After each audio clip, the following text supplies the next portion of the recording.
ফলে কোনো গণতান্ত্রিক সরকার লাইনচ্যুত হতে পারবে না। আমরা এমন একটি সংসদ বিনির্মাণ করতে চাই যে সংসদে কোনো নৃত্য গীত হবে না, সেই সংসদে মানুষের কথা বলা হবে, সেই সংসদে বাংলাদেশের উন্নয়নের কথা বলা হবে, বাংলাদেশের গণতান্ত্রিক অধিকারের কথা বলা হবে, সেই সংসদে মানুষের জন্য আইন প্রণয়ন করা হবে যার মধ্য দিয়ে বাংলাদেশ এগিয়ে যাবে। আমরা এমন একটা সংসদ চাই যেই সংসদে কোনো রকমের সন্ত্রাসীদের জায়গা হবে না, যেই সংসদে নৃত্য গীত হবে না, যেই সংসদে শুধুমাত্র প্রশংসার স্তুতি বাক্য প্রচলন হবে না, সেই সংসদে বিরোধিতা থাকবে, মানুষের জন্য কথা বলবে। এমন একটি সংসদ করে আমরা বাংলাদেশের মানুষ পৃথিবীর বুকে আমরা নজির স্থাপন করতে চাই। সেজন্য বলি, আগামী নির্বাচন হবে বাংলাদেশের অগ্রযাত্রা কোন দিকে যাবে সেটা নির্ধারণের নির্বাচন। আগামী দিনের নির্বাচন হবে বাংলাদেশের মানুষের প্রকৃত গণতান্ত্রিক অধিকার বাস্তবায়নের নির্বাচন, এবং আগামী দিনের নির্বাচন হবে শহীদের রক্তের উপরে দাঁড়িয়ে আমরা যে অঙ্গীকার করেছি, যে প্রতিশ্রুতি করেছি, সেটা বাস্তবায়নের জন্য একটা নির্বাচন। সুতরাং আমরা আগামী নির্বাচনকে মনে করি এই জাতির ইতিহাসে সবচাইতে গুরুত্বপূর্ণ নির্বাচন। আগামী নির্বাচন এই জাতির বাক বদলে দেবে, এই জাতির গণতন্ত্র দৃঢ়ভিত্তির উপর দাঁড়াবে। সমস্ত গণতান্ত্রিক প্রতিষ্ঠান আগামী নির্বাচনের মধ্য দিয়ে একটি শক্তিশালী ভিত্তি পাবে, তার মধ্য দিয়ে গণতন্ত্রের রক্ষা কবচ হিসাবে সেই সমস্ত প্রতিষ্ঠান কাজ করবে ইনশাআল্লাহ। আপনাদের সামনে হাজির হয়েছি। এখন নির্বাচনী আচরণবিধির কারণে অনেক কিছু বলতে পারবো না, শুধু আপনাদের সাথে মত বিনিময় করব কিভাবে আমরা সামনের দিনে এগোতে পারি, দেশে শান্তি প্রতিষ্ঠা করতে পারি এবং একটি শক্তিশালী গণতান্ত্রিক সমাজ বিনির্মাণ করতে পারি সকলের সহযোগিতায়, সমর্থনে। চিরিঙ্গা ইউনিয়ন বাংলাদেশের একটি অংশ, কিন্তু সমগ্র বাংলাদেশে আমাদের সুশাসন বজায় রাখতে হবে। যে দুঃশাসনের কবল থেকে আমরা মুক্তি পেয়েছি, সেই মুক্তির জন্য আমাদের শত সহস্র জীবন দিতে হয়েছে। শহীদের রক্তের উপরে আমরা প্রতিশ্রুতি দিয়েছি সারা জাতি অঙ্গীকারাবদ্ধ এই দেশে আইনের শাসন প্রতিষ্ঠা হবে, এই দেশে কোনোদিন ফ্যাসিবাদের উৎপত্তি হবে না, এই দেশে কোনো সন্ত্রাসী কোনোদিন আর রাজত্ব করতে পারবে না। এগুলো আমাদের প্রতিশ্রুতি। এই দেশে উন্নয়ন যেমন হবে, আইনের শাসনও বাস্তবায়ন হবে ইনশাআল্লাহ। কোনো নাগরিককে তার অধিকারের জন্য রাজপথে জীবন দিতে হবে না, এটাই হচ্ছে আমাদের প্রতিশ্রুতি, অঙ্গীকার। সেই জন্য আমাদের সবাইকে ঐক্যবদ্ধ থাকতে হবে দেশের পক্ষে, জাতির পক্ষে।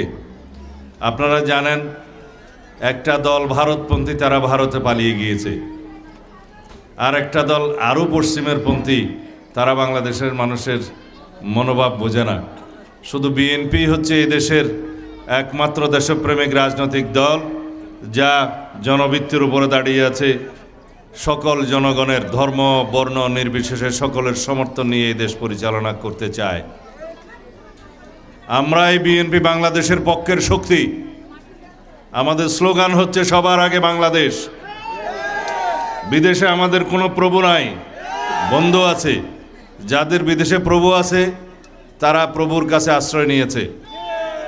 যারা ৭১-এ অন্য দেশের প্রভুত্ব করেছে তারা তাদের প্রভুর ভাষায় এখন কথা বলছে।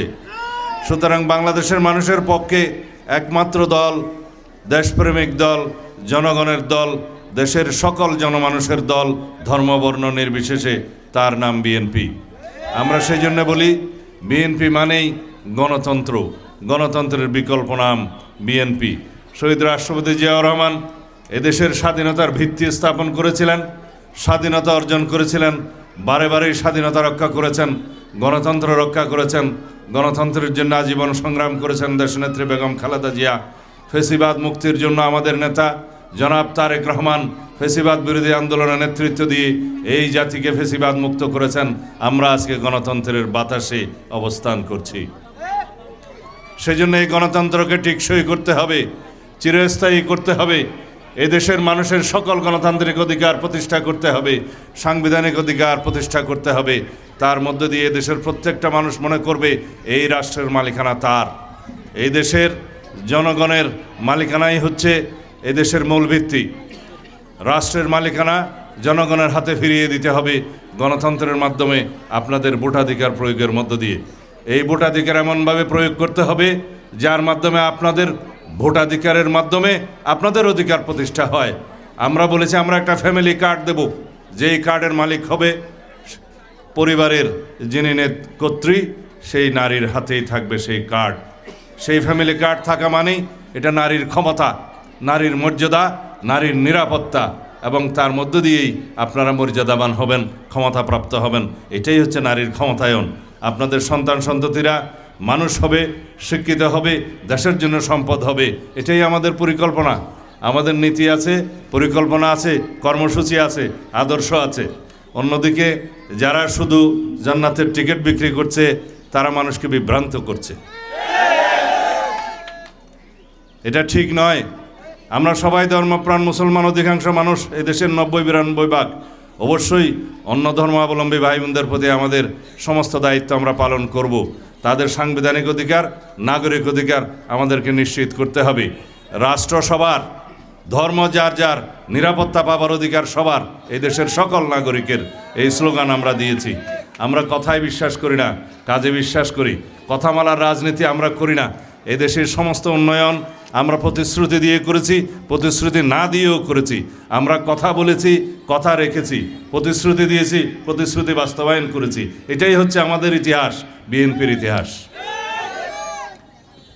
শুধু আপনাদের সবার সমর্থন এই জন্যই প্রয়োজন। সবাই যদি রাষ্ট্রের মালিকানা চাই তাহলে আমাদের সবাইকে এর দেশের পক্ষে ঐক্যবদ্ধ থাকতে হবে। যারা বিদেশি শক্তির তাবেদারি করে তাদেরকে এদেশের মানুষ প্রত্যাখ্যান করেছে, সামনেও প্রত্যাখ্যান করবে ইনশাআল্লাহ। সুতরাং আমরা সবাই কে? বাংলাদেশি। আমরা সবাই কি? বাংলাদেশি। আমাদের পরিচয় হচ্ছে আমরা বাংলাদেশি নাগরিক, সবাই সমান। এখানে কোনো ধর্মের ভিত্তিতে, জাতের ভিত্তিতে, ভাষার ভিত্তিতে, সংস্কৃতির ভিত্তিতে কোনো বিভাজন হবে না, হতে দেয়া হবে না। তাই যেহেতু নির্বাচনী আচরণবিধির মধ্যেই আছি, আমি অনেক কথাই আপনাদেরকে এখন খোলামেলা বলতে পারবো না, কিন্তু আপনাদেরকে সুসংগঠিতভাবে সকল বাড়ি বাড়ি যেতে হবে, সকল পরিবারের কাছে যেতে হবে, সকল মা বোনদের কাছে যেতে হবে, মুরব্বীদের কাছে যেতে হবে, আমাদের সমাজের যারা নেতৃত্ব দেন ইমাম মুয়াজ্জিমদের কাছে যেতে হবে, কৃষক ভাইদের কাছে যেতে হবে। তাদের জন্য আমাদের যে পরিকল্পনা সেটা বলতে হবে। আমরা সমাজের ইমাম মুয়াজ্জিম খতিবদের জন্য রাষ্ট্রীয় ভাতা প্রদানের প্রতিশ্রুতি দিয়েছি। তাদের জন্য আমরা পরিকল্পনা জাতীয়ভাবে প্রকাশ করেছি, আপনারা দেখেছেন। একইভাবে অন্য ধর্মাবলম্বী ভাই বোনদের উপাসনালয়ের যারা নেতৃত্ব দেন, যারা কর্তব্য পালন করেন, তাদেরকেও একইভাবে মূল্যায়ন করা হবে। এই হচ্ছে আমাদের বাংলাদেশের যারা সমাজের নেতৃত্ব দেন প্রকৃত অর্থে, তাদেরকে মূল্যায়ন করা, তাদেরকে বিভিন্ন কমিটিতে মূল্যায়ন করা এবং তার মধ্য দিয়ে তাদের নেতৃত্ব, যোগ্যতা এবং পরামর্শ গ্রহণ করা জাতি বিনির্মাণে।